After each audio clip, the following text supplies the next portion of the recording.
इसके पहले के क्लास में आप लोगों ने अनुच्छेद 14 से लेकर के 19 तक के बारे में आप लोगों के सामने चर्चा की गई थी। अब जो मूल अधिकार का अगला हमारा मूल अधिकार है या अगला जो अनुच्छेद है वो है आपका दोष सिद्धि के संबंध में संरक्षण। दोष सिद्धि के संबंध में संरक्षण।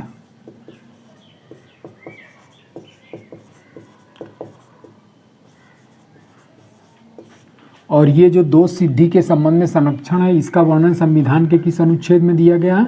अनुच्छेद 20 में। और ये जो अनुच्छेद है इसको 3 भागों में विभाजित किया जा सकता है। पहला भाग कौन सा है? अनुच्छेद 20(1) ये कहता है कि किसी भी व्यक्ति को तब तक अपराधी नहीं माना जाएगा जब तक न्यायालय उसे दंड प्रदान न करे। मतलब यहाँ पे शॉर्टकट में अगर लिखना चाहें तो किसी भी व्यक्ति को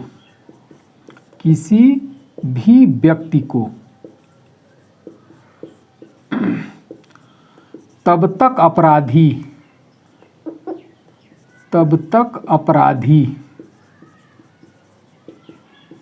नहीं माना जाएगा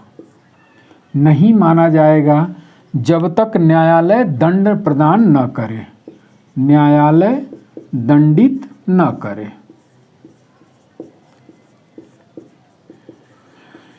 इस तरीके से ये आपका संविधान का अनुच्छेद कौन सा हो गया? अनुच्छेद 20(1). अनुच्छेद 20 का खंड 1। और 20 का खंड 1 क्या कहता है कि किसी भी व्यक्ति को तब तक अपराधी नहीं माना जाएगा जब तक न्यायालय उसे दंड प्रदान न करे। इस 20(1) में क्वेश्चन कभी कभार पूछा है कि अनुच्छेद 20(1) में किस प्रकार के सिद्धांत का संरक्षण किया गया है या किस प्रकार के सिद्धांत का प्रतिपादन किया गया है। तो 20 का खंड 1 जो है वो कार्योत्तर विधियों से संरक्षण प्रदान करता है। कार्योत्तर विधियों से संरक्षण।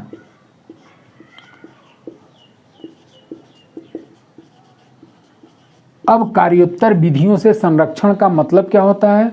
तो कार्योत्तर विधियों से संरक्षण का मतलब ऐसी विधि से है जो किसी कार्य को करने के पश्चात बनाई गई हो और उस कार्य को अपराध घोषित करता हो, तो उसी को कार्योत्तर विधियों से संरक्षण के नाम से जाना जाता है। और ये कार्योत्तर विधियों से संरक्षण का सिद्धांत किस अनुच्छेद में वर्णित है? तो अनुच्छेद 20 का खंड 1 में वर्णित है। दूसरा जो इसका पार्ट है वो है आपका अनुच्छेद 20(2). अनुच्छेद 20 का खंड 2।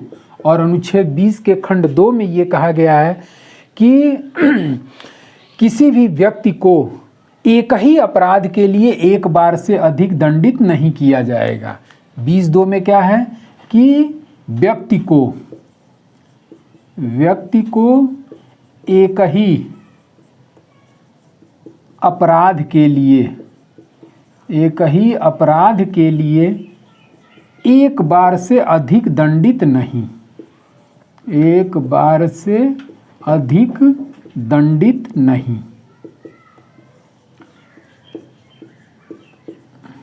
अब इस तरीके से संविधान का अनुच्छेद 20 का खंड 2 ये कहता है कि किसी भी व्यक्ति को एक ही अपराध के लिए एक बार से अधिक दंडित नहीं किया जाएगा। अब ये जो है अनुच्छेद 20(2) किस सिद्धांत पर आधारित है? तो ये जो अनुच्छेद 20(2) है ये दोहरे दंड के विरुद्ध संरक्षण प्रदान करता है। दोहरे दंड के विरुद्ध संरक्षण। अब एक हिसाब से अगर इस लाइन को देखा जाए कि किसी भी व्यक्ति को एक ही अपराध के लिए एक बार से अधिक दंडित नहीं किया जा सकता, तो लाइन के अनुसार या अनुच्छेद के अनुसार तो यही निष्कर्ष निकलता है कि अगर हम एक बार चोरी कर लेते हैं और उसी प्रकार से दूसरी बार चोरी करते हैं तो उस अपराध के लिए दंडित नहीं किया जाएगा। लेकिन इसका कहने का मतलब कुछ और है और इसको हम लोग उदाहरण के रूप में समझते हैं। जैसे एक अधिनियम होता है आपका आईपीसी। आईपीसी का फुल फॉर्म हो गया Indian penal code. Indian penal code, जिसको हिंदी में कहते हैं भारतीय दंड संहिता। और इस भारतीय दंड संहिता का निर्माण किस सन में हुआ था? तो इसका निर्माण 1860 ईस्वी में हुआ। और इसका निर्माणकर्ता कौन था? तो आईपीसी का निर्माणकर्ता थे लॉर्ड मैकाले। Lord Macaulay. और इसी लॉर्ड मैकाले के द्वारा किसके शासनकाल में आईपीसी का निर्माण किया गया? तो शासनकाल जो था वो आपका लॉर्ड केनिंग, उस समय भारत का गवर्नर जनरल या वायसराय कह सकते हैं। वायसराय कौन था? Lord Canning. और इसी लॉर्ड केनिंग के शासनकाल में आईपीसी की रचना लॉर्ड मैकाले के द्वारा 1860 में की गई। अब इस आईपीसी में कुल धाराएं कितनी हैं? ये भी क्वेश्चन आपका कई परीक्षाओं में आ चुका है। तो आईपीसी में कुल धाराओं की संख्या आपका 511 है। कुल धाराएं 511। अब जैसे कि हम लोग पढ़ रहे हैं संविधान, और संविधान में किस चीज़ का वर्णन प्राप्त होता है? भारत की शासन व्यवस्था चलाने के लिए जो भी नियम कानून है, उस नियम कानून और पदाधिकारियों के संबंध में जो वर्णन किया गया है वो आपका भारतीय संविधान में किया गया है। उसके बाद एक अधिनियम अगला कौन सा हो गया? आईपीसी। और इस आईपीसी का फुल फॉर्म होता है इंडियन पीनल कोड, भारतीय दंड संहिता, जिसका निर्माण 1860 में लॉर्ड मैकाले के द्वारा किया गया, लॉर्ड केनिंग के शासनकाल में। इसमें कुल धाराओं की संख्या 511। अब भारत में जितने भी क्राइम होते हैं, चोरी हो गया, हत्या हो गया, लूट हो गया, डकैती हो गया, रेप हो गया, मारपीट हो गया, मानहानि हो गया, उन सभी अपराधों का वर्णन किसमें प्राप्त होता है? आईपीसी में प्राप्त होता है। और ये आईपीसी में जितने भी भारत में क्राइम होते हैं उनका सबका वर्णन इस आईपीसी में दिया गया है। एक अधिनियम आपका दूसरा हो गया दहेज प्रतिषेध अधिनियम। दहेज प्रतिषेध अधिनियम। और ये जो दहेज प्रतिषेध अधिनियम है ये किस वर्ष बन करके तैयार हुआ था? 1961 में। अब यहाँ पर दो अधिनियम हो गए, एक आईपीसी हो गया और दूसरा आपका हो गया दहेज प्रतिषेध अधिनियम। और इन दोनों अधिनियम में दहेज हत्या संबंधी प्रावधान दिया गया है। मतलब डाउरी डेथ जो है वो आईपीसी में भी वर्णित है और दहेज प्रतिषेध अधिनियम 1961 में भी दहेज हत्या संबंधी प्रावधान दिया गया है। अब एक उदाहरण, ए नामक व्यक्ति अपनी पत्नी बी की हत्या शादी के 5 साल के भीतर करता है। तो जब ए ने अपनी पत्नी बी की क्या कर दिया? हत्या कर दिया, तो ए के ऊपर कौन सा केस चला? डाउरी डेथ या दहेज हत्या का केस चला। और इस ए के ऊपर किस अधिनियम के अंतर्गत ट्रायल किया गया? ट्रायल यानी कि विचारण किया गया, तो वो आईपीसी के अंतर्गत। और इस आईपीसी के अंतर्गत उस ए नामक व्यक्ति को 10 वर्ष तक का कारावास प्रदान किया गया। जब 10 वर्ष तक का कारावास प्रदान कर दिया गया, तो क्या जब 10 वर्ष के बाद ए पुनः छूट करके जेल से आता है, तो क्या उसी अपराध के लिए बी की, उसी अपराध बोले तो अपनी पत्नी बी की हत्या के लिए क्या दोबारा इस अधिनियम के अंतर्गत दंडित किया जाएगा? नहीं किया जाएगा, क्योंकि अपराध तो एक ही है। और उस अपराध के संबंध में जब अलग अलग जगहों पे उसका वर्णन किया गया है, तो फिर उस कंडीशन में अलग अलग अधिनियम के अंतर्गत उसको दंडित नहीं किया जाएगा। तो 20(2) का उद्देश्य आपको समझ में आ गया कि किसी भी व्यक्ति को एक ही अपराध के लिए एक बार से अधिक दंडित नहीं किया जाएगा। अगर उसका उदाहरण भी हमने दे दिया कि ए नामक एक व्यक्ति है जो अपनी पत्नी बी की हत्या शादी के 5 साल के भीतर करता है। जब 5 साल के भीतर करता है तो ए के ऊपर कौन सा केस लग गया? दहेज हत्या का। और इस दहेज हत्या का मुकदमे की सुनवाई आईपीसी के अंतर्गत उसको दंड प्रदान कर दिया गया। अब उसी अपराध के लिए यानी कि बी की हत्या के लिए इस ए को दहेज प्रतिषेध अधिनियम के अंतर्गत दंडित नहीं किया जाएगा, क्योंकि दहेज हत्या के संबंध में इस अधिनियम में भी वर्णन किया गया है। अब अगर ए जो है सी नामक लड़की से शादी करता है और इस सी नामक लड़की की भी हत्या शादी के 3 वर्ष के भीतर कर देता है तो एक नया अपराध हो गया, और इस अपराध के लिए ए के ऊपर कौन सा अधिनियम के तहत केस चलाया गया, तो दहेज प्रतिषेध अधिनियम के अंतर्गत। और जब इस अधिनियम के अंतर्गत उसे दंड प्रदान कर दिया गया तो पुनः सी की हत्या के लिए आईपीसी के अंतर्गत उसको दंडित नहीं किया जाएगा। तो इस तरीके से ये आर्टिकल 20(2) जो है वो आपका दोहरे दंड के विरुद्ध संरक्षण प्रदान करता है।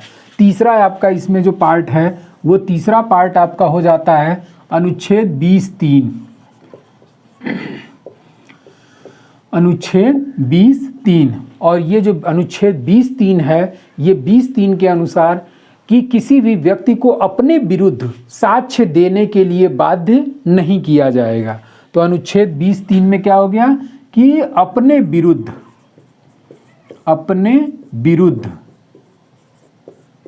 साक्ष्य देने हेतु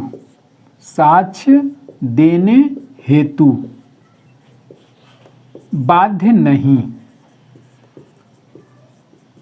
नहीं किया जाएगा। साक्ष्य का मतलब क्या होता है? साक्ष्य का मतलब होता है एविडेंस या सबूत। मतलब जैसे आज के समय में अगर कोई व्यक्ति क्राइम करता है और पुलिस उससे ज़बरदस्ती बाध्य नहीं कर सकती कि आप जिस हथियार से आपने क्राइम किया या मर्डर किया वो हथियार लेकर के आएँ, क्योंकि वो हथियार या वो जो वीपन है वो आपका एक क्या हो गया, एविडेंस या साक्ष्य हो गया। तो 20(3) यही कहता है कि किसी भी व्यक्ति को अपने विरुद्ध साक्ष्य देने के लिए बाध्य नहीं किया जाएगा। और ये जो 20(3) है ये किस सिद्धांत पर आधारित है? तो ये जो है आत्म अभिशंसन के सिद्धांत पर आधारित है। आत्म अभिशंसन के सिद्धांत पर आधारित।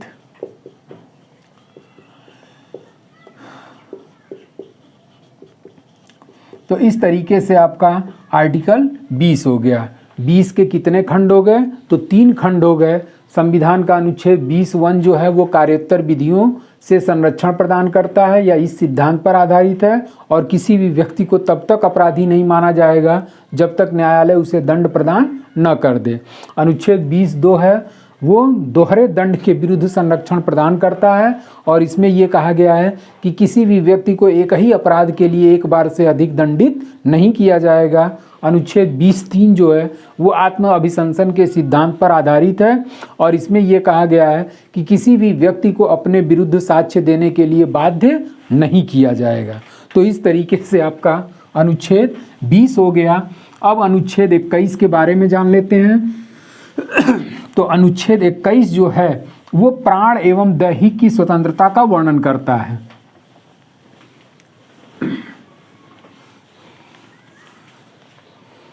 अनुच्छेद 21 किसका वर्णन करता है?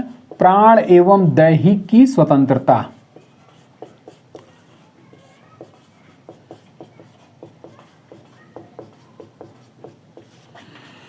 और इसका वर्णन किस अनुच्छेद में है? तो अनुच्छेद 21। और इस अनुच्छेद में ये कहा गया है कि किसी भी व्यक्ति के प्राण एवं शरीर को, दैहिक का मतलब क्या होता है? दैहिक का मतलब शरीर होता है। दैहिक का मतलब क्या हो गया? शरीर। मतलब किसी भी व्यक्ति के प्राण एवं शरीर को छीना जाएगा। किसके अनुसार छीना जाएगा? तो छीना जाएगा तो किसके अनुसार? तो विधि के अनुसार,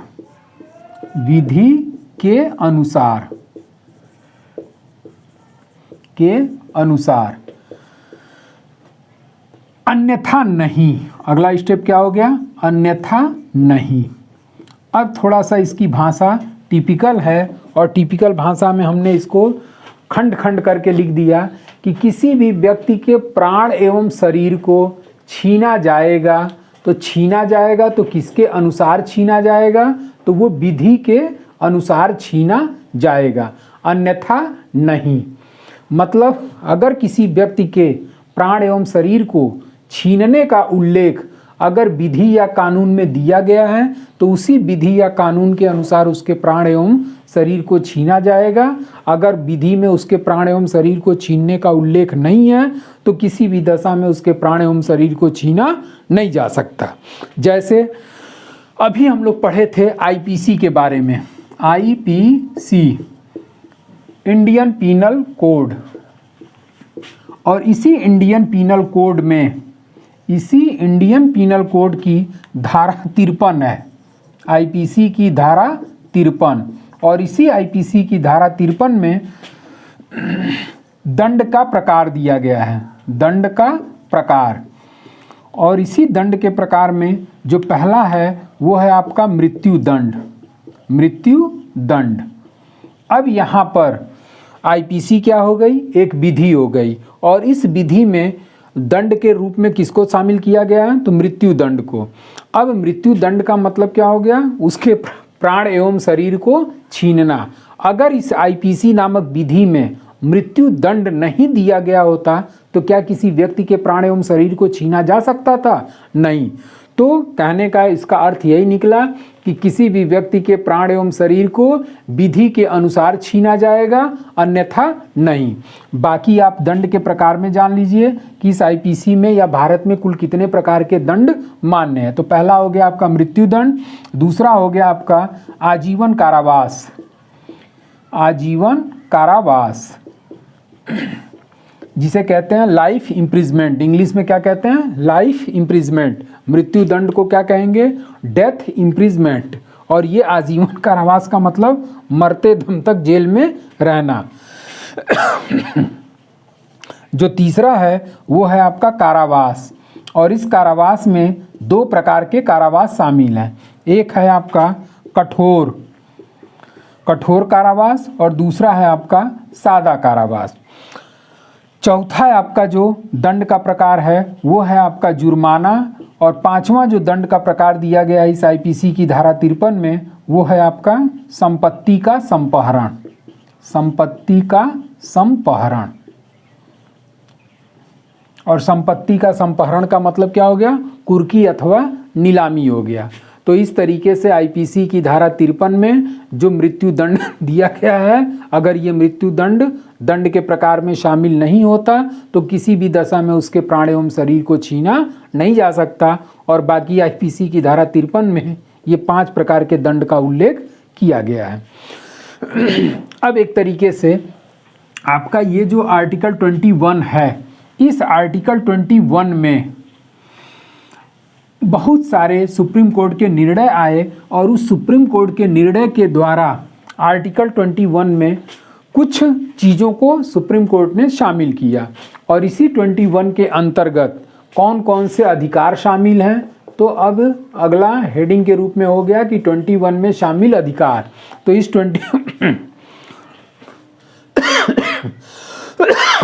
21 में जो शामिल अधिकार है वो है आपका पहला विदेश जाने का अधिकार, विदेश जाने का अधिकार, विदेश जाने का अधिकार। और ये जो केस हुआ था आपका मेनका गांधी का केस था, उसके बाद से इसी में 21 में शामिल है चिकित्सा पाने का अधिकार, चिकित्सा पाने का अधिकार।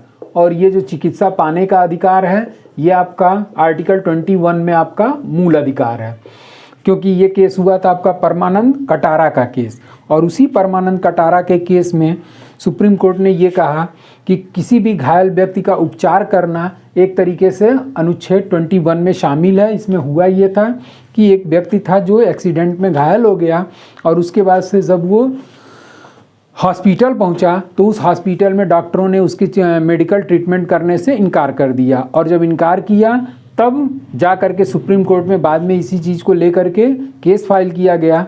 तब ये कहा सुप्रीम कोर्ट ने कि सबसे पहले किसी भी व्यक्ति का चिकित्सा पाने का अधिकार आर्टिकल 21 में प्रदान किया गया है। उसके बाद से निःशुल्क खाद्य सामग्री प्राप्त करने का भी मूल अधिकार अनुच्छेद 21 में शामिल है। अच्छी सड़क पाने का अधिकार, पीने योग्य शुद्ध जल का अधिकार, शीघ्र विचारण का अधिकार, जीवन साथी चुनने का अधिकार। तो इस तरीके से आपका तमाम तरह के इसमें अधिकार सुप्रीम कोर्ट के द्वारा शामिल किए गए। उसके बाद से सुभाष कुमार बनाम बिहार स्टेट का केस था और उसमें ये कहा गया कि प्रदूषण मुक्त हवा पाने का अधिकार भी अनुच्छेद 21 में शामिल किया गया है।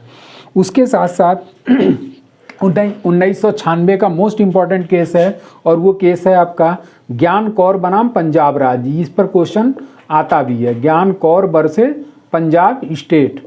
और इसी ज्ञान कौर बनाम पंजाब स्टेट में ये कहा गया कि जीवन के अधिकार में मरने का अधिकार शामिल नहीं है। तो ज्ञान कौर वाले में थोड़ा सा ध्यान दीजिएगा कि इसी वाद में कहा गया कि जीवन के अधिकार में मरने का अधिकार शामिल नहीं है। अब आते हैं आपका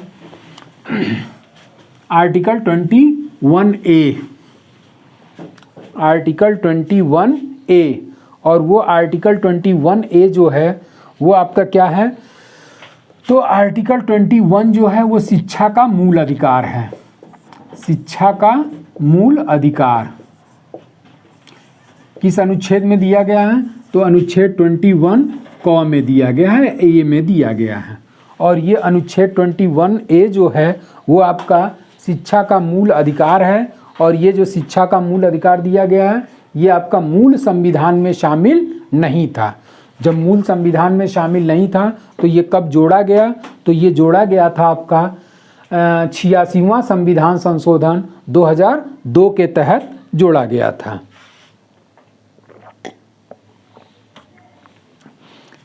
तो ये मूल अधिकार कब जोड़ा गया, तो ये 86वां संविधान संशोधन 86वां संशोधन 2002 द्वारा 2002 द्वारा क्या किया गया, जोड़ा गया। ठीक। अब इसी 2002 के अंतर्गत शिक्षा का मूल अधिकार जोड़ा गया और इसमें प्रावधान क्या किया गया, प्रावधान ये किया गया कि 6 से 14 वर्ष के बच्चों को निःशुल्क और अनिवार्य शिक्षा उपलब्ध कराएगा। अब इसमें प्रावधान क्या था कि राज्य 6 से 14 वर्ष के बच्चों को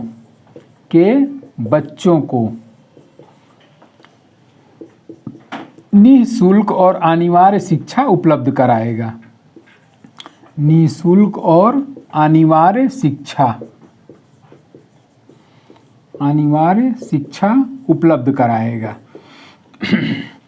अब जब राज्य को ये बाउंड कर दिया गया कि 6 से 14 वर्ष के बच्चों को निःशुल्क और अनिवार्य शिक्षा उपलब्ध कराएगा, तो इसके संबंध में आपका निःशुल्क और अनिवार्य शिक्षा अधिनियम ये किस वर्ष बन करके तैयार हुआ, तो ये आपका 2009 में बनकर तैयार हुआ था, बनकर तैयार। इस पर एक क्वेश्चन ये पूछता है कि निःशुल्क एवं अनिवार्य शिक्षा अधिनियम, निःशुल्क एवं अनिवार्य शिक्षा अधिनियम किस वर्ष पारित हुआ। शिक्षा अधिनियम पारित मतलब ये अधिनियम बन करके कब तैयार हुआ था, तो ये निःशुल्क और अनिवार्य शिक्षा अधिनियम 2009 में बनकर तैयार हुआ। और यही अधिनियम पारित कब हुआ था, तो ये पारित हुआ था आपका 1 अप्रैल 2010 से। 1 अप्रैल 2010 को यह अधिनियम पारित कर दिया गया। इस पर कई बार परीक्षाओं में क्वेश्चन आ चुका है। अब तो इस तरीके से आपका ये अनुच्छेद 21 क हो गया। अब अगला जो अनुच्छेद है वो है आपका अनुच्छेद 22। और अनुच्छेद 22 किसके संबंध में उल्लेख करता है, तो अनुच्छेद 22 जो है गिरफ्तारी और निरोध के विरुद्ध संरक्षण प्रदान करता है। तो अनुच्छेद 22 का मूल भाग हेडिंग क्या हो गया, गिरफ्तारी और निरोध के संबंध में संरक्षण, निरोध के संबंध में संरक्षण। और ये किस अनुच्छेद में है, तो ये है आपका अनुच्छेद 22। अब गिरफ्तारी और निरोध, निरोध का मतलब होता है डिटेंशन, इंग्लिश क्या होती है, डिटेंशन।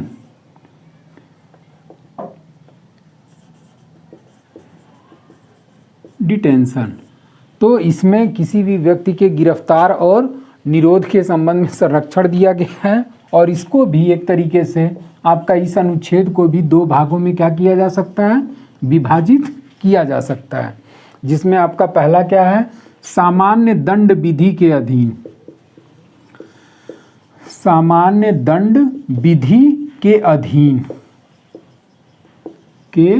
अधीन संरक्षण। और ये जो सामान्य दंड विधि के अधीन संरक्षण है, इसका उल्लेख संविधान के किस अनुच्छेद में किया गया है, तो अनुच्छेद 22 का खंड 1 और खंड 2 में सामान्य दंड विधि के अधीन संरक्षण प्रदान किया गया है, जिसमें दो प्रावधान प्रस्तुत किए गए हैं। एक है आपका कि गिरफ्तारी के कारणों को बताया जाना, अगर कोई व्यक्ति गिरफ्तार होता है तो उसके गिरफ्तारी के कारणों को जानने का राइट अनुच्छेद 22 में दिया गया है। और इसी में ये है कि जब उसके कारणों को पता चल जाए तो वह अपने पसंद के वकील से परामर्श ले सकता है। तो पहला आपका हो गया कारणों को बताया जाना, कारणों को बताया जाना। और उसके बाद से जब उसका कारण का पता चल गया तब फिर वो क्या करेगा, अपने वकील से परामर्श लेगा, अपने वकील से परामर्श लेने का राइट प्राप्त होगा। उसके बाद से अनुच्छेद जो 22(2) है या दूसरा जो इसका खंड है, उसमें यह है कि 24 घंटे के भीतर न्यायालय या मजिस्ट्रेट के समक्ष उपस्थित किया जाना, न्यायालय या मजिस्ट्रेट के समक्ष उपस्थित किया जाना। तो इस तरीके से अनुच्छेद 22 का पहला पार्ट क्या हो गया, सामान्य दंड विधि के अधीन संरक्षण, जिसका वर्णन अनुच्छेद 22 के खंड 1 और 2 में दिया गया है। और इसमें आपका पहला ये राइट बनता है कि जैसे ही आप गिरफ्तार किए जाते हैं तो आपको गिरफ्तारी के कारणों को बताया जाना चाहिए, और जब गिरफ्तारी के कारण का पता चल गया तो आप अपने वकील से क्या करेंगे, परामर्श लेंगे।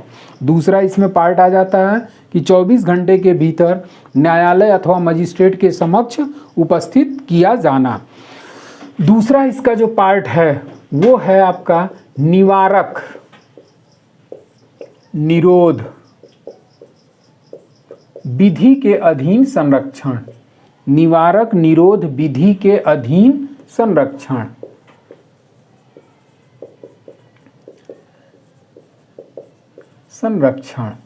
और इसका वर्णन संविधान के किस अनुच्छेद में दिया गया है, तो इसका वर्णन आपका संविधान के अनुच्छेद 22(4) से लेकर के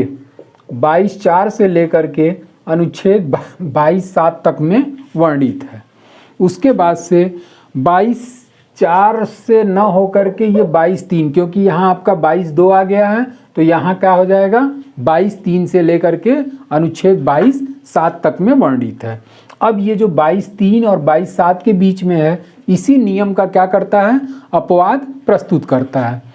22(3) क्या कर रहा है, उपरोक्त नियम का अपवाद प्रस्तुत कर रहा है। उपरोक्त नियम का अपवाद का मतलब ये 22(1) और 2 का क्या कर रहा है, अपवाद प्रस्तुत कर रहा है। और ये अपवाद ये है कि यह ऐसे व्यक्तियों पर लागू नहीं होगा, मतलब अनुच्छेद 22 का खंड 1 और खंड 2 लागू नहीं होगा। तो किसके ऊपर लागू नहीं होगा, तो लागू नहीं होगा। और ये किसके किसके ऊपर लागू नहीं होगा, तो पहला आपका हो गया विदेशी शत्रु पर, विदेशी शत्रु पर। उसके बाद से दूसरा कौन सा हो गया, दूसरा ये हो गया निवारक निरोध के अधीन, निवारक निरोध के अधीन अब ये जो निवारक निरोध के अधीन है, तो मतलब ये हो गया कि इस निवारक निरोध का मुख्य उद्देश्य होता है व्यक्ति को दंड प्रदान न करना, बल्कि उसका निवारण के लिए उसकी गिरफ्तारी की जानी। तो इसमें अपवाद में ये जो अनुच्छेद 22 का खंड 1 है और 2 है, इसका अपवाद किस अनुच्छेद में प्रस्तुत किया गया है, तो अनुच्छेद 22(3) में प्रस्तुत किया गया है। और इस 22(3) में 2 प्रकार के लोगों पर यह अनुच्छेद लागू नहीं होता। पहला आपका विदेशी शत्रु और दूसरा निवारक निरोध के अधीन होना चाहिए। अब आ जाते हैं हम लोग अनुच्छेद 22(4) पर। अनुच्छेद 22(4) और ये जो अनुच्छेद 22(4) है, ये अनुच्छेद 22 से 4 तक, 22(4) से लेकर के अनुच्छेद 22 के खंड 7 तक, ये किसके संबंध में वर्णन प्रस्तुत करता है? तो ये निवारक निरोध विधियों के अंतर्गत प्रावधान प्रस्तुत करता है। निवारक निरोध विधियां, निवारक निरोध विधियां का प्रावधान प्रस्तुत करता है। और इस निवारक का शाब्दिक अर्थ क्या होता है? तो निवारक का भी हमने बताया कि ये दंडात्मक का क्या है? विलोम है। दंडात्मक का विलोम मतलब इसमें दंड न दे करके उसमें क्या किया जाता है कि उस कार्य को रोकने से प्रतिबंधित किया जाता है। मतलब इसका मुख्य उद्देश्य हो गया दंड देना नहीं, वरन अपराध को करने से रोकना हो गया। और इसका प्रयोग अब दंडात्मक का विलोम हो गया, तो इसको एक पॉइंट और हम लोग बढ़ा सकते हैं कि दंडात्मक न होकर, दंडात्मक न होकर क्या होना चाहिए? अपराध को रोकना, अपराध को रोकना। तो इसी को क्या कहा जाता है? निवारक निरोध विधि के नाम से जाना जाता है। तो इस तरीके से आपका अनुच्छेद 22(4) से 7 तक में मुख्य रूप से किसका वर्णन किया गया है? तो निवारक निरोध विधियों का वर्णन किया गया है। और इस निवारक निरोध का मतलब होता है दंडात्मक का विलोम, जिसका उद्देश्य है कि व्यक्ति को दंड प्रदान न करके बल्कि उसे अपराध करने से रोकना है। और इस का जो उद्देश्य होता है वो शांति काल तथा युद्ध काल दोनों में ये अनुच्छेद अप्लाई किया जा सकता है। अब जब अपराध को रोकना है, निवारण करना है, तो जाहिर सी बात है कि उस व्यक्ति की क्या की जाएगी? निरुद्धि अथवा गिरफ्तारी की जाएगी। तो ये जो निरुद्धि होगी, गिरफ्तारी या जो निरुद्धि होगी, वो कितने माह के लिए होगी? तो कम से कम 3 माह के लिए। मतलब अगर किसी व्यक्ति का आशंका है कि वो अपराध करने वाला है, तो उस व्यक्ति को अपराध करने से पहले ही उसे क्या किया जा सकता है? उस अपराध को करने से निवारित किया जा सकता है। और उसके लिए उसे 3 माह के लिए उसको निरुद्धि प्रदान की जा सकती है, जिसका वर्णन किसमें किया गया है? तो इसका वर्णन अनुच्छेद 22(4) के अंतर्गत ही शामिल है। अब अगर 3 माह से अधिक निरुद्धि किया जाना है तो सलाहकार बोर्ड का प्रतिवेदन लेना आवश्यक है। और इस सलाहकार बोर्ड में शामिल कौन होता है? तो उस सलाहकार बोर्ड में आपका एक अध्यक्ष जो उच्च न्यायालय का न्यायाधीश है तथा 2 अन्य न्यायाधीश इसमें शामिल होते हैं। उसके बाद से आपका 22(4) क संसद जो है कानून बना करके, अनुच्छेद 22(4) क जो है वो संसद कानून बना करके इसकी निरुद्धि को बढ़ा सकती है अथवा निरस्त कर सकती है। तो इस तरीके से 22(4) क उपरोक्त नियम का अपवाद प्रस्तुत करता है। और उसके बाद से आपका अनुच्छेद 22 ख अनुच्छेद 22 ख और ये 22 ख जोड़ा गया आपका 42वां संविधान संशोधन 1976 द्वारा। और इस 22 ख के अंतर्गत ये जो निरुद्धि की अवधि है, इस निरुद्धि की अवधि को 3 माह से घटा करके कितना कर दिया गया? 2 माह तक। तो इस तरीके से आपका ये निवारक निरोध विधियों से संबंधित प्रावधान हुआ। अनुच्छेद 22(5) क्या कहता है? तो अनुच्छेद 22(5) ये कहता है कि उसके गिरफ्तारी निरुद्धि के कारणों को शीघ्र बताए जाना और उसको अभ्यावेदन या एप्लीकेशन देने का अवसर प्रदान करना। मतलब अगर ज़रूरत पड़े तो निरुद्धि के कारणों को उसको बताया जाना चाहिए और उस व्यक्ति को एप्लीकेशन या अभ्यावेदन देने का अवसर प्रदान किया जाना चाहिए। अब कभी कभी ये भी होता है कि किसी व्यक्ति के निरुद्धि के कारणों को छिपाया जाता है, बताने का राइट नहीं होता, क्योंकि वह लोकहित के क्या होना चाहिए। अगर उसके निरुद्धि के कारण को बता दिया गया तो जनता में आक्रोश पैदा हो सकता है या लोकहित के विरुद्ध है। तो उस कंडीशन में अनुच्छेद 22(6) के अंतर्गत, अनुच्छेद 22(6) के अंतर्गत उसके निरुद्धि को बताया नहीं जाएगा, निरुद्धि को बताया न जाना, बताया न जाना। अब ये निरुद्धि को बताया न जाना क्यों किया जाएगा? अगर वो लोक हित के विरुद्ध हो, जनता के हित के विरुद्ध हो, तो उस कंडीशन में 22(6) के अंतर्गत उसके निरुद्धि के कारणों को सरकार द्वारा या संसद द्वारा बताया नहीं जा सकता।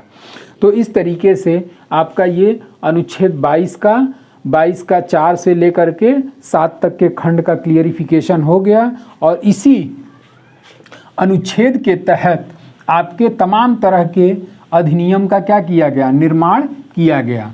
और इसी निवारक निरोध विधि के अंतर्गत आपका संसद द्वारा, निवारक निरोध विधि के अंतर्गत संसद द्वारा अनेक अधिनियम का निर्माण किया गया। अब वो निवारक निरोध विधि के अंतर्गत, निवारक निरोध विधि के अंतर्गत क्या किया गया? तो निम्न अधिनियम का, तमाम अधिनियम का क्या किया गया था? निर्माण किया गया था। तो अधिनियम का निर्माण, और वो जो अधिनियम के निर्माण किए गए, इसमें आपका क्वेश्चन जो है वो ईयर वाइज कभी कभार उठा करके पूछता है कि निवारक निरोध अधिनियम किस वर्ष पारित हुआ।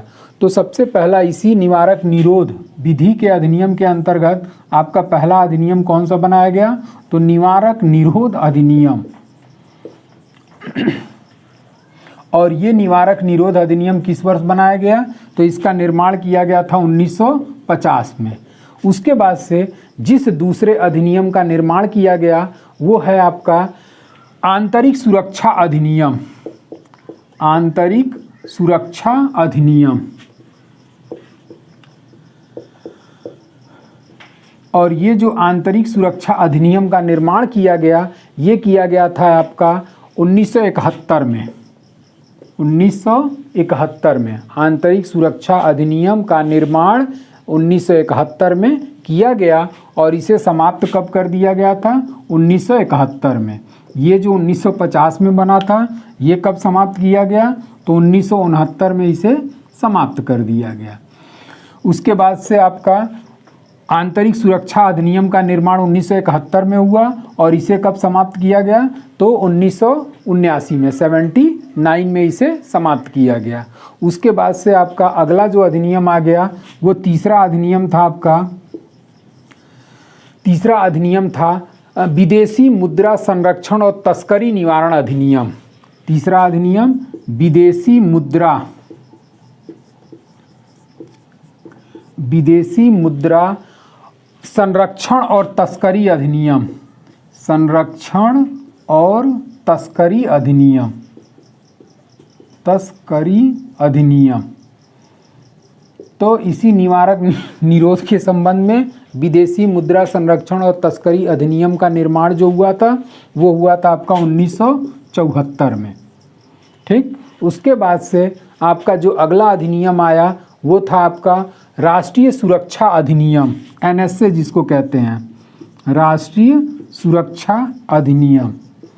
और ये जो राष्ट्रीय सुरक्षा अधिनियम है ये किस वर्ष आया था? तो इसका उदय हुआ 1980 में।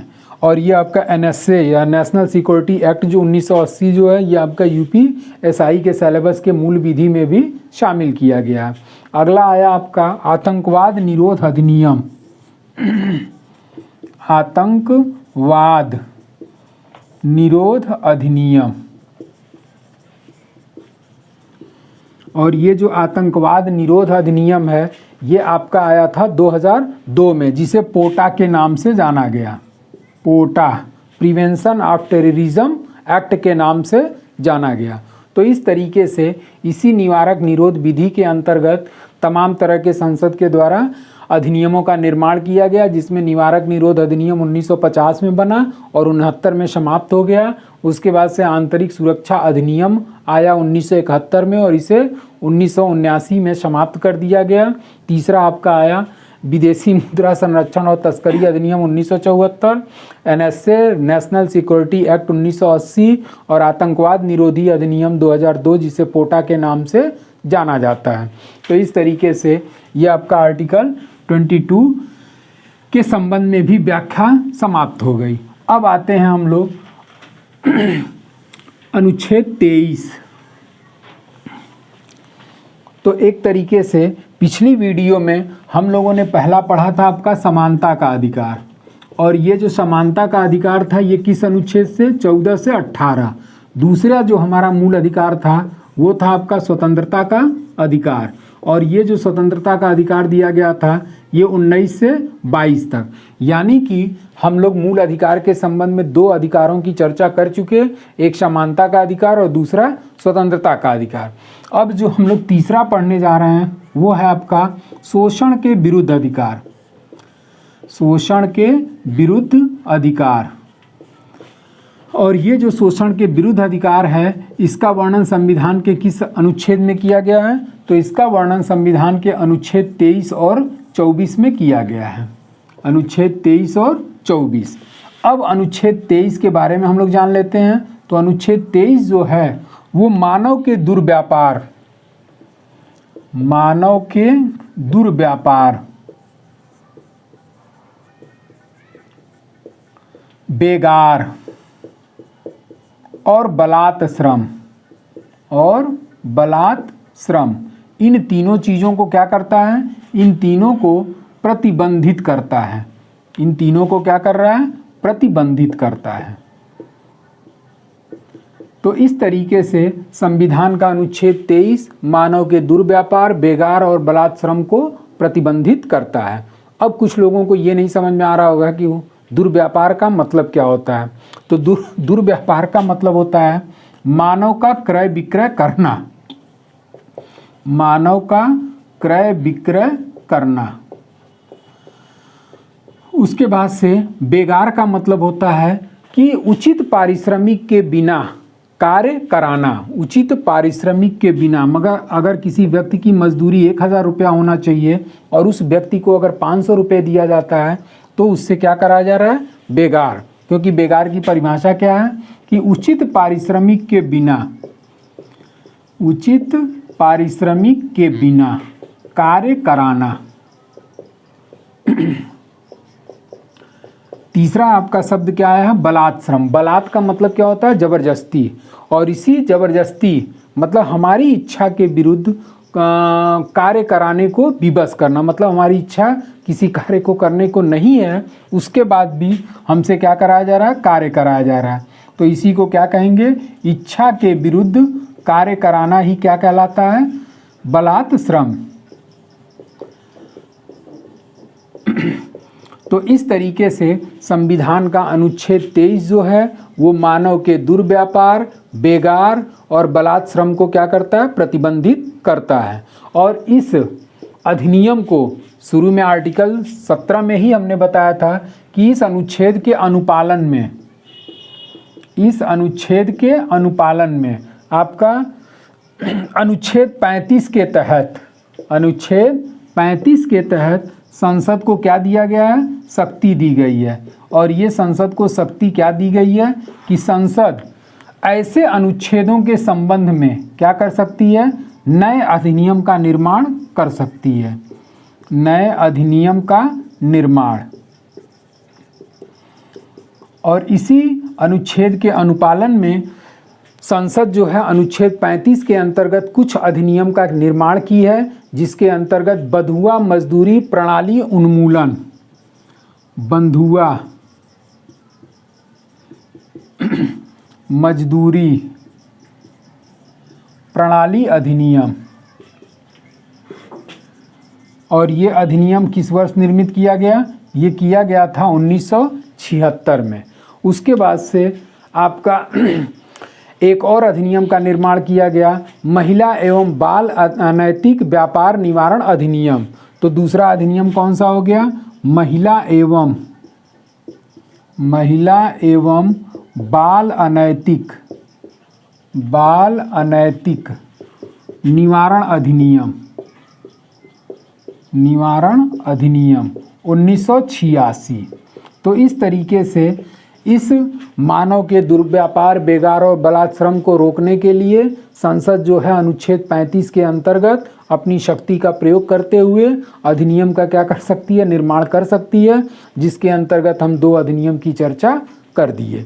उसके बाद से आपका आ जाता है आर्टिकल 24। और आर्टिकल 24 में किस चीज़ का वर्णन किया गया है? तो अनुच्छेद 24 में जो है वो आपका 14 वर्ष से कम आयु के 14 वर्ष से कम आयु के बच्चों को खतरनाक पूर्ण कार्यों में लगाने से प्रतिबंधित करता है। खतरनाक पूर्ण कार्यों में लगाने से प्रतिबंधित।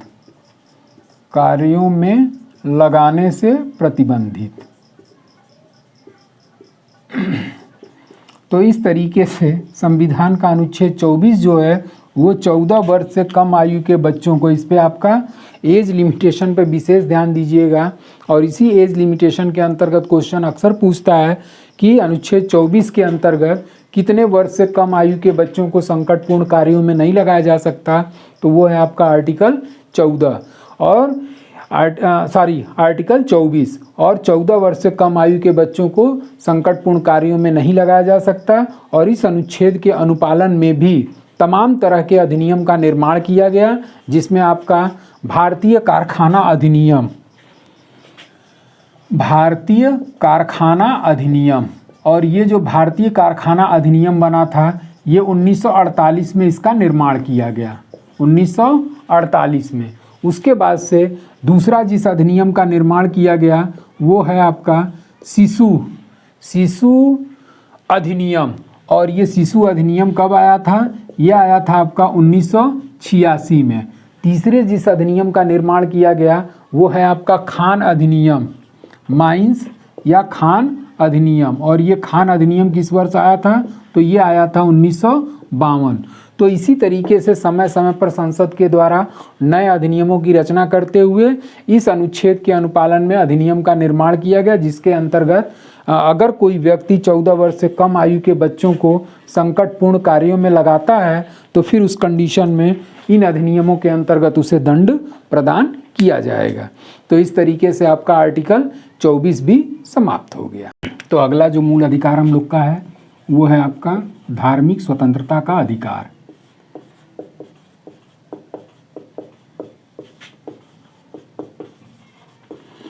और ये जो धार्मिक स्वतंत्रता का अधिकार है ये संविधान के किस अनुच्छेद में वर्णित है? तो अनुच्छेद 25 से लेकर के 28 तक, अनुच्छेद 25 से लेकर 28 तक। अब इसमें अनुच्छेद 25 किस चीज़ का वर्णन करता है? तो अनुच्छेद 25 जो है वो प्रत्येक व्यक्ति को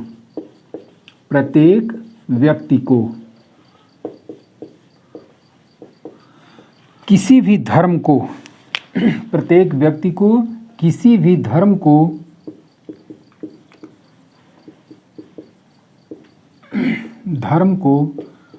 अबाध रूप से मानने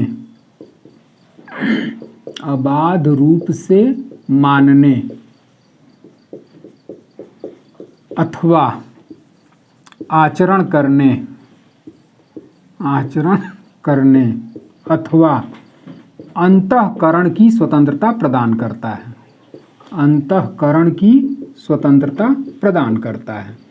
तो इस तरीके से संविधान का अनुच्छेद 25 प्रत्येक व्यक्ति को किसी भी धर्म को अबाध रूप से मानने और उसका आचरण करने या अंतःकरण की स्वतंत्रता प्रदान करता है। ये जो अनुच्छेद है इस अनुच्छेद के अंतर्गत आपका निर्बंधन भी लगाया जा सकता है। निर्बंधन का मतलब क्या होता है? रिस्ट्रिक्शन का मतलब क्या हो गया? प्रतिबंध। मतलब संविधान का अनुच्छेद 25 तो एक तरफ प्रत्येक व्यक्ति को किसी भी धर्म को अबाध रूप से मानने, आचरण करने और अंतःकरण की स्वतंत्रता प्रदान करता है, परंतु इस अनुच्छेद पर प्रतिबंध भी लगाया जा सकता है। और वो प्रतिबंध या निर्बंधन कितने आधारों पर लगाया जा सकता है? तो ये जो है ये 3 आधारों पर लगाया जाता है। पहला आपका लोक स्वास्थ्य, लोक व्यवस्था, दूसरा आपका है स्वास्थ्य और तीसरा आपका है सदाचार। तो इस तरीके से अनुच्छेद 25 पर निम्न आधारों पर प्रतिबंध लगाया जाता है। अगर उस धार्मिक आचरण से लोक व्यवस्था या किसी के स्वास्थ्य पर प्रभाव पड़ता है या सदाचार प्रभावित होता है तो उस कंडीशन में हमारे धार्मिक स्वतंत्रता पर प्रतिबंध लगाया जा सकता है। इसी में कुछ केस हुए थे और वो केस में आपका है हनीफ कुरैशी का केस, हनीफ कुरैशी। और इस हनीफ कुरैशी वाद में सुप्रीम कोर्ट ने ये कहा कि गोवध को इस्लाम की अनिवार्य प्रथा नहीं मानी जा सकती क्योंकि लोक व्यवस्था पर यह क्या करता है, प्रतिबंध लगाता है। जैसे कि इस्लाम धर्म में गोवध एक तरीके से इन लोगों की प्रथा में शामिल है, तो सुप्रीम कोर्ट ने यही कहा कि इस्लाम धर्म में जो गोवध होता है उस गोवध आपका अनुच्छेद 25 में शामिल नहीं है क्योंकि ये हमारी लोक व्यवस्था को क्या कर रहा है, प्रभावित कर रहा है। उसके बाद से दूसरा जो केस आता है वो है आचार्य जगदीश्वरानंद, आचार्य जगदीश्वरानंद का वाद है। और इस वाद में सुप्रीम कोर्ट ने ये कहा कि मानव खोपड़ियों के साथ या घातक हथियारों के साथ जुलूस निकालना सदाचार एवं लोक व्यवस्था को क्या करता है, प्रभावित करता है। इस कारण से ऐसे जुलूसों पर या धार्मिक स्वतंत्रता पर प्रतिबंध लगाया जा सकता है। एक आपका केस हुआ था गुलाम अब्बास का केस और ये यूपी स्टेट का केस है, गुलाम अब्बास। और इस Ghulam Abbas versus state of UP के केस में सुप्रीम कोर्ट ने ये कहा, इसमें ये हुआ था कि वाराणसी में दोषीपुर मोहल्ला है एक, और उसी दोषीपुर मोहल्ला में कब्रगाह को लेकर के सिया और सुन्नी मुस्लिमों में विवाद उत्पन्न हो गया था। और जब सिया और सुन्नी मुस्लिमों में दो वर्गों में उस कब्रगाह को लेकर के विवाद उत्पन्न हुआ, तब कब्रगाह को हटाना ही लोक व्यवस्था में हितकारी था। इस कारण से सुप्रीम कोर्ट ने इस निर्णय में दिया कि चूंकि ये विवाद दो वर्गों में है और ये लोक व्यवस्था को क्या कर रहा है, प्रभावित कर रहा है, तो इस कारण से इस कब्रगाह को एक जगह से दूसरे जगह पर शिफ्ट किया जा सकता है। इसी तरीके से आपका दंड प्रक्रिया संहिता है, CRPC जिसे कहते हैं, और उसी दंड प्रक्रिया संहिता की धारा 176(3) में ये कहा गया है कि किसी भी डेड बॉडी को कब्र से निकाला भी जा सकता है। इसी तरीके से आपका अनुच्छेद 25 में ये भी कहा गया है कि अनुच्छेद 25 में जो सिख हैं, सिख संप्रदाय के लोग हैं और उस सिख संप्रदाय के लोगों के द्वारा कृपाण धारण करना धार्मिक स्वतंत्रता में शामिल है, क्योंकि इसको लेकर के विवाद उत्पन्न भी हुआ था कि जो ये सिख संप्रदाय के लोग कृपाण धारण करते हैं, तलवार धारण करते हैं, इससे हिंसक होने की संभावना ज़्यादा प्रबल होती है। तब सुप्रीम कोर्ट ने कहा कि कृपाण धारण करना सिख धर्म की एक अनिवार्य प्रथा है और इससे लोक व्यवस्था या सदाचार प्रभावित नहीं होती, किंतु कोई भी सिख किसी भी दशा में 6 इंच से ज़्यादा का कृपाण धारण नहीं कर सकता, क्योंकि आपका सिख संप्रदाय में सिख लोगों के लिए 5 कक्के अनिवार्य किए गए हैं और उसी 5 कक्के में आपका एक क्या होता है, कृपाण। 5 कक्के में आपका केस, कंघा, कृपाण, कच्छा, तो इस तरीके से 5 कक्के अनिवार्य किए गए और उसी में कृपाण धारण करना सुप्रीम कोर्ट ने इसको धार्मिक स्वतंत्रता के अंतर्गत माना। उसके बाद से 25 में ही आपका हिंदू 25 एक गौ में हिंदू शब्द में कौन कौन लोग शामिल हैं, इसकी व्याख्या 25 एक गौ में की गई है। तो इस हिंदू में आपके बौद्ध, जैन और सिख, इस पर भी क्वेश्चन आया है कि 25 गौ के अंतर्गत हिंदू धर्म में कौन कौन वर्ग शामिल है। तो इसी 25 एक गौ में बौद्ध, जैन और सिख जो है वो हिंदू धर्म की श्रेणी में शामिल माने जाते हैं। तो इस तरीके से आपका 25 की व्याख्या हो गई कि प्रत्येक व्यक्ति को धर्म को अबाध रूप से मानने, आचरण करने और उस पर अंतःकरण की स्वतंत्रता प्राप्त होगी।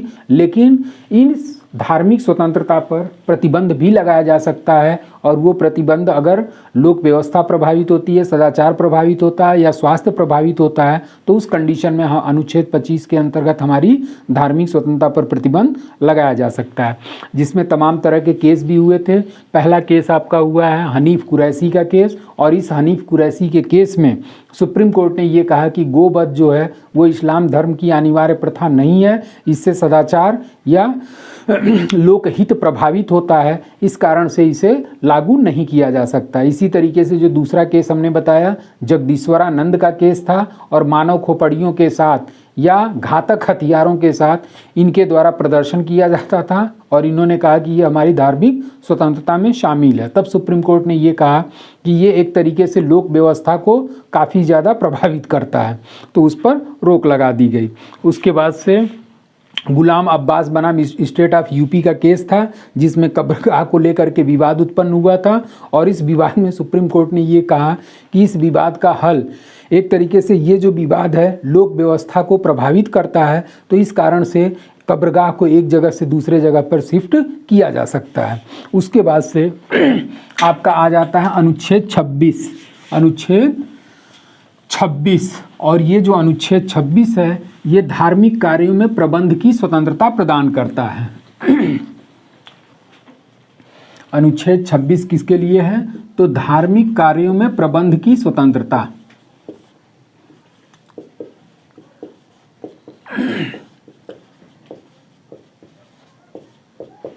इसका वर्णन संविधान के किस अनुच्छेद में है? तो अनुच्छेद 26 में।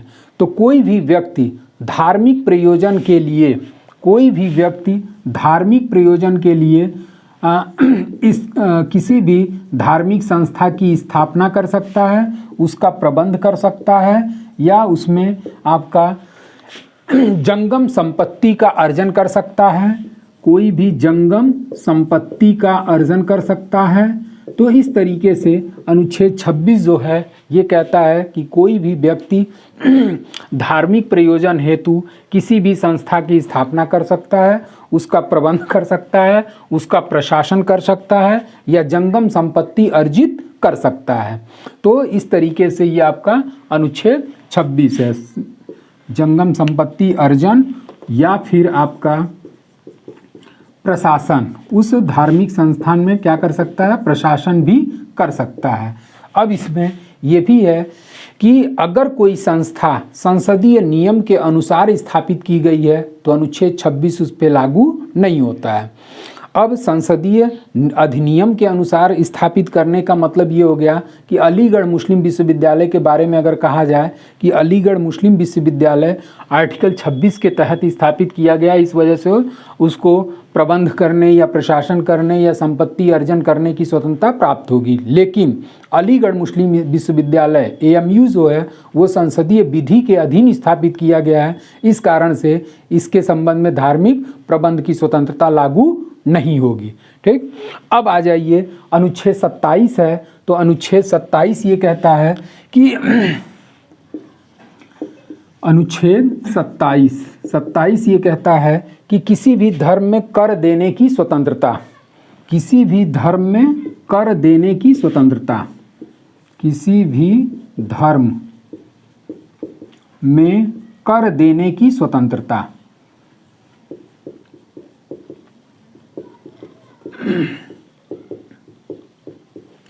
अब ये अनुच्छेद 27 ये कहता है कि किसी भी व्यक्ति को ऐसे कर देने हेतु बाध्य नहीं किया जाएगा जो किसी विशेष धर्म या संप्रदाय हेतु व्यय किया जाता है। मतलब व्यक्ति की इच्छा पर निर्भर है कि वो किसी भी धर्म को बढ़ावा देने के लिए कर या टैक्स प्रदान कर सकता है। इसमें भी एक केस आपका हुआ था, सुरेश चंद्र बनाम भारत संघ का केस था, जिसमें महावीर स्वामी के 25वें परिनिर्वाण दिवस पर सांस्कृतिक कार्यक्रम हेतु सरकारी सहायता प्रदान करना अनुच्छेद 27 का उल्लंघन नहीं माना गया था, क्योंकि आपका महावीर स्वामी का जन्म के बाद 25वां परिनिर्वाण दिवस मनाया गया और इसके लिए सांस्कृतिक कार्यक्रम का आयोजन भी किया गया और इसके लिए सरकारी अनुदान या सहायता भी प्रदान की गई। तो सुप्रीम कोर्ट ने ये कहा कि यह जो है वो अनुच्छेद 27 का उल्लंघन नहीं करता। अनुच्छेद 27 जो है वो मूल रूप से कर लगाने का निषेध करता है, शुल्क लगाने का निषेध नहीं करता।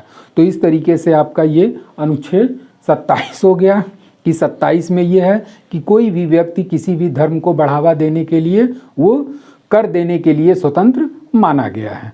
उसके बाद से आपका अनुच्छेद 30 और अनुच्छेद 29 और 30 अनुच्छेद 28 अभी आपका बच रहा है।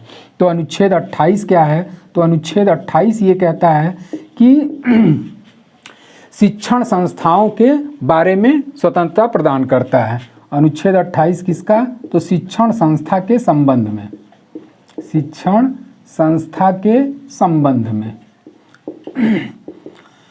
और इस शिक्षण संस्था के संबंध में 28(1) ये कहता है कि राज्य निधि से पूर्णतः पोषित, शिक्षण संस्था में राज्य निधि से पूर्णतः पोषित, राज्य से पूर्णतः पोषित, पूर्णतः पोषित संस्था, राज्य निधि से पूर्णतः पोषित शिक्षण संस्थानों में धार्मिक शिक्षा क्या की गई है? प्रतिबंधित की गई है। धार्मिक शिक्षा प्रतिबंधित।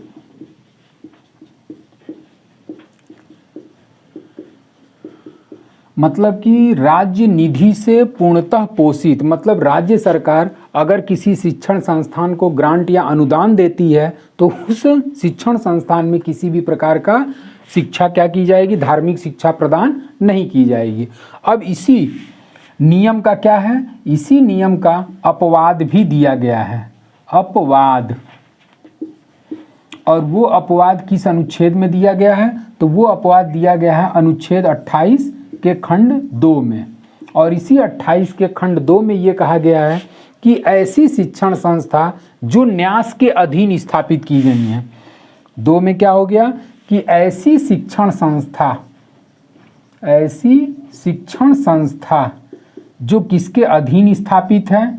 तो किसी न्यास के अधीन स्थापित है, किसी न्यास के अधीन। अगर कोई शिक्षण संस्था किसी ट्रस्ट या न्यास के अधीन स्थापित की गई है तो उसमें धार्मिक शिक्षा प्रदान की जा सकती है। तो इस तरीके से अनुच्छेद 28 का एक अपवाद हो गया। 28 सीधे सीधे ये कह रहा है कि राज्य जो है राज्य निधि से या राज्य सरकार जिसमें ग्रांट या अनुदान या पैसा दे रही है किसी शिक्षण संस्थान को, तो उस शिक्षण संस्थान में किसी प्रकार की धार्मिक शिक्षा प्रदान नहीं की जाएगी। लेकिन इसका अपवाद 28(2) में दिया गया है कि अगर कोई शिक्षण संस्थान जो किसी न्यास या ट्रस्ट के अधीन स्थापित की गई है तो उसमें धार्मिक शिक्षा पर प्रतिबंध नहीं लगाया जाएगा। 28(3) जो है वो किस चीज़ का वर्णन करता है? तो अनुच्छेद 28(3) जो है वो 28(3) राज्य से मान्यता प्राप्त, राज्य से मान्यता प्राप्त या फिर सहायता प्राप्त शिक्षण संस्थान में दी जाने वाली शिक्षा के लिए किसी व्यक्ति को बाध्य नहीं किया जाएगा। मतलब 28(3) भी क्या हो गया? एक अपवाद हो गया। अपवाद में इसमें क्या क्या हो गया कि राज्य निधि से, राज्य निधि से पोषित, राज्य निधि से पोषित कोई ऐसी शिक्षण संस्थान जिसमें किसी भी व्यक्ति को भाग लेने या उपासना में उपस्थित होने, भाग लेने या फिर उपासना, उपासना का मतलब पूजा पाठ, उपासना करने के लिए प्रतिबंधित नहीं किया जाएगा।